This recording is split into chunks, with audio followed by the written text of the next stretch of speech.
Pupunta ka ng CR, dala mo dyaryo o kaya comics. Ngayon, cellphone. Dito ba? Pero 100K yan? Malabo. 7,000, yan dalawa. 2,000 para dito, 5,000 para dito.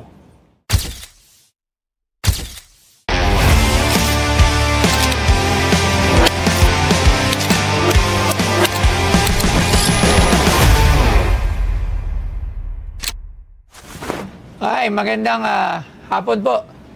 Ano pa pangalan nila? Ellie po. Ellie. Magandang hapon po. Ano ba? Medina. Bettina. Ellie Bettina. Okay, taga saan po sila? Bicol ang origin. Pero ngayon po, taga saan po kayo? Cubao. Ang layo ng Cubao dito.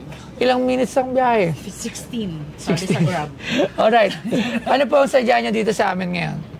Ayun, ito. Papakita lang kung worth the wait. Ano to? Tingnan natin. Ba, mukhang libro. Book.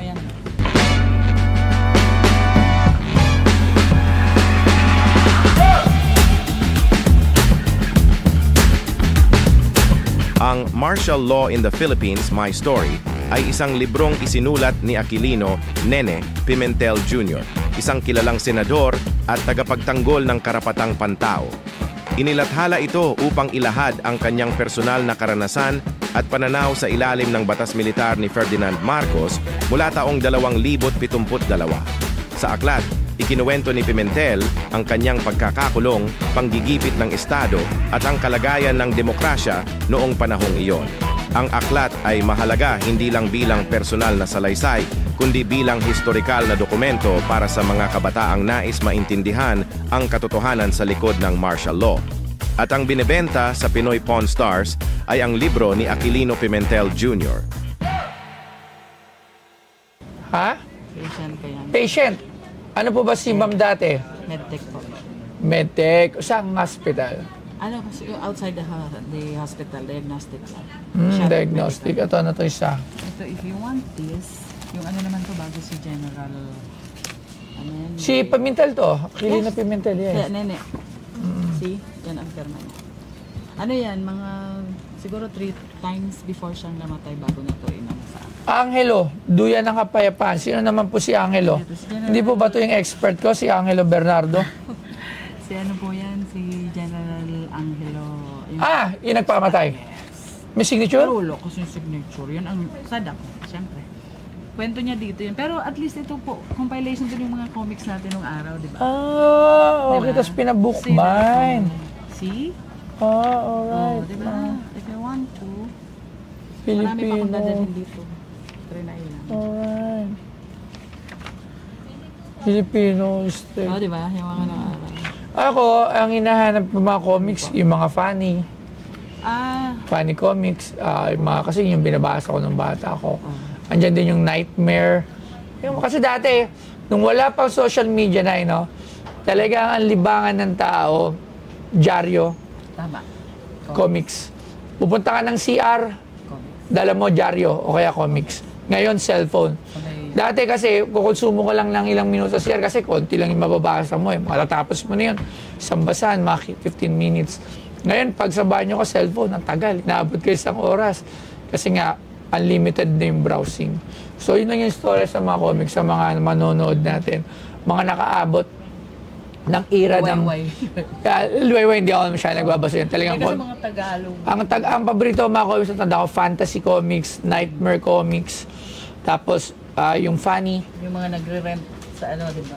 Nagre-rent yan, yung mga sa probinsya kasi. Hindi, ako binibili talaga namin yun. Every Thursday, naalala ko. Tama. Every Thursday, every Thursday naalabas siya sa newsstand. Gusto ko lang yung wakasan kasi ayoko yung nagsusunod. Parang na rin, yung wakasan. Ang story doon, lahat lang wakas.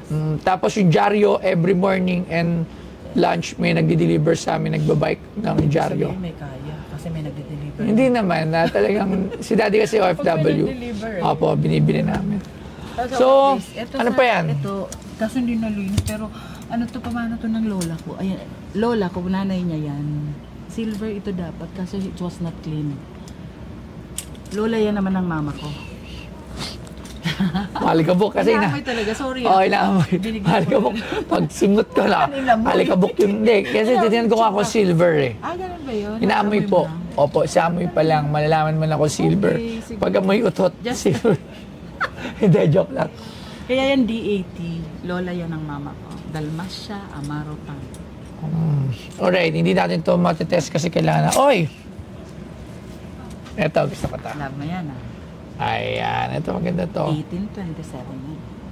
Wow, sayang wala tayong expert. Nagana pa? Nagana pa to, dapat. Dapat nga. Kasi ang mga luma nagana. Kaso natagalan na sa tago eh. Ano, ibabalik ko po sa'yo? O paano yun natin? Kukunin natin. Kailangan nagana to kasi mostly lahat ng antique padlock, andyan ang key, nagana. Kahit 1800s, kahit 1700s, nagana siya. Ganun katibay ang mga padlock before. Ito si Senator Aquilino Pimentel Jr. Sobrang kulay din ng buhay nito. Kaya well decorated. Kung alam ko nga magkakaganyan, siya ang Kyokok. Ano na? Siya ang Kyokok. Pasyente ko yun bago na Depende rin kung gaano kalabas. National artist yun. Oo, kung gaano kadami nilabas. At syempre, kung sino yung bibili. Katulad nito, hindi ako Marcos kasi ako eh. We know. I'm a pro Kaya nga sabi ko, Marcos. Yes. Meron tayong Korea Pino dito, magkano ko lang nabili. Sa rare dal na yan, rare dal. Ayun, magkano ko lang nabili yan. Parang 5,000. Pero difference ito, may pirma ni Aquilino Pimentel. Pero yun nga. Pero bigyan mo ako ng price, magkano? Pili itong padlock. Pati ito? Hindi ako marunong ko. Bigyan mo ako ng price. Iiyak ako eh. Bigyan mo ako ng price. Hindi ko alam yan eh. Pang-karera, pang-show, at sa lahat. Basta, Bomex lang, number 1. Si Toy Tumamen, geng, Bomex. Dito ba? Pwede 100k yan? Malabo. Yung working ko na napakatagal na, mas matagal pa, 1600, yung lab lock. Apo. Nabili ko yun ng 15,000, tapos nabenta ko ng 20,000. Ikaw po. Mas luma yun at working yun. Tapos meron pa tayong padlock dito na isa, di ba? Nabili rin kasi maraming buyer ang padlock, pero not to the price na sinasabi nyo na 20,000. Kala ko kasi 18. Oh, kahit 1800s pa siya, hindi siya. Ayun, to. Ito, nabili ko ata to na Magdadala ko sa'yo dito 3,000 ata o 5,000. Yale naman. Paano ito ginawa? Nag-shoot lang siya sir. Ayan, ginawa. Ito, pero mas matagal yan sa'yo. Pero yung mga Ikaw na po sir. mga ganyan, nabibili yan. Ikaw na po sir. Okay. Alam yan. Ganyan. Need lang talaga. Sa padlock, bibiling ko to.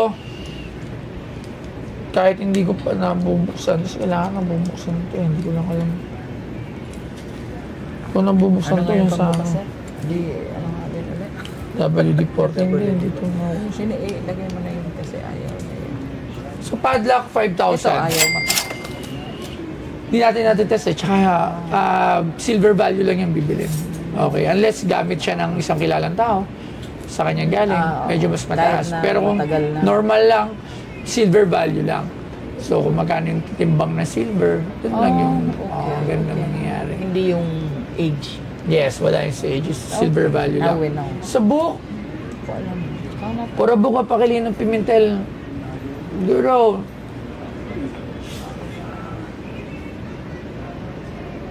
Sige na, help mo na lang yan dito. Ano problema ko. Alam mo, binaranggay na to. Kinuhanan mo na to. Bigla ganun. Binarangay ka na? Opo. Tawagin natin yung barangay captain. Okay na nananawagan po kami. Nandito po kami sa aming harapan. Ang isang biktima ng scam. O hindi. Dito siya 7,000. Yan dalawa.